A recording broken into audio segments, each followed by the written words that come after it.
ad un certo punto si volge verso la croce dove sta suo figlio, non è ancora morto in questo momento, e lei ha montato talmente tanta rabbia che dopo aver inveito veramente contro tutti, contro la città di Gerusalemme, contro l'arcangelo Gabriele che le aveva promesso di essere la più beata fra le donne, e dopo a un certo punto dice: invece varame qua come che son ciapada ai piedi della croce del poro Cristo, la più beata, la più maledetta sono tra tutte le femmine. Ebbene, a un certo punto si volge verso la croce e esprime la sua rabbia a quell'albero che diede il legno per costruire quella croce. E questo, secondo me, è proprio la parte di tutto il testo più lirica, più forte. Allora, tanto era gli occhi miei de planto stanchi ch'io avea quasi perduto la vista, e tutti i spiriti miei venia manchi. Io stava preso della croce, trista, plansendo le mie pene dolorose, accompagnata da Juan Vangelista. Poi me voltava verso della croce, parlando ver de lei con gran pietate, così come io potea, con plana voce.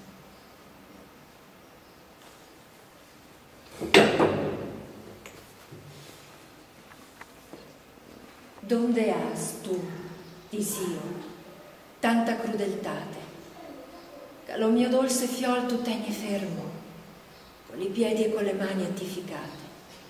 Ma perché, ohimè, non venne un qualche verbo che la radise t'avesse roduta, sicché produsto mai non avesti schermo? Ohimè, e perché non venne un vento che te avesse desradegata e desramata tutta? Perché, quando fusti alquanto cresciuta, perché non venne un vento che t'avesse deradegata e deramata ancora tutta? Perché non venne un fuoco che t'ardesse? E perché mai te produse la natura a far che il suo fator in ti pendesse?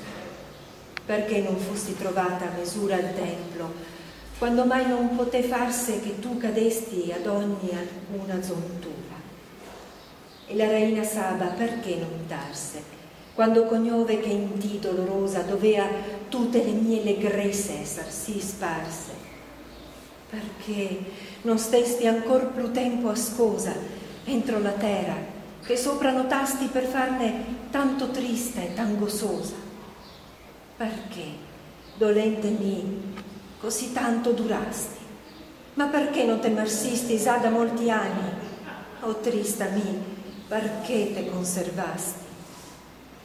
O cruda croce, perché non sparani la morte al mio fiol? Per qual demerito, o lassami, del suo sangue ti te bagni?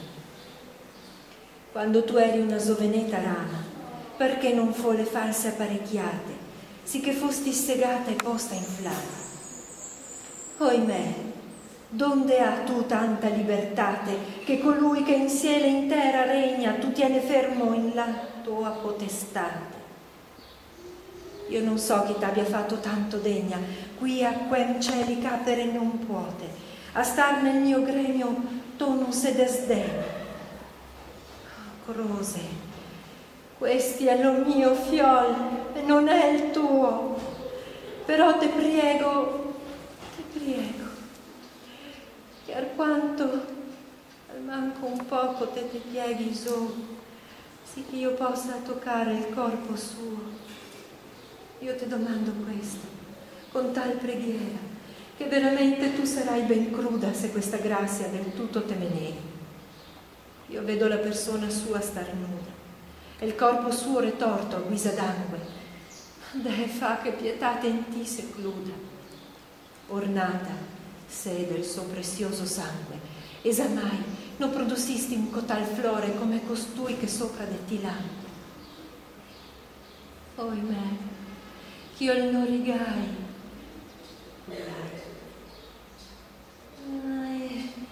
tanto amore de fin che gli era pisolo in la cuna, e tu ora me tien con tanto dolore, cruda croce. Da lui mai non ho visti offesa alcuna, né da mi trista a cui co tanto offendi. Fammi donca de due cose al manco una, o il me fiolo dolce tu me vendi, sì che strengerlo io possa nelle mie brasse, o al manco tu me lievi a con lui me sospendi. Senza di lui mai non avrò pace, né vita, né conforto, né allegrezza, e questo è il dolor che par che il cuor me strasse. O legno che m'hai tolto ogni baldezza, perché me es tu tanto crudo e rio?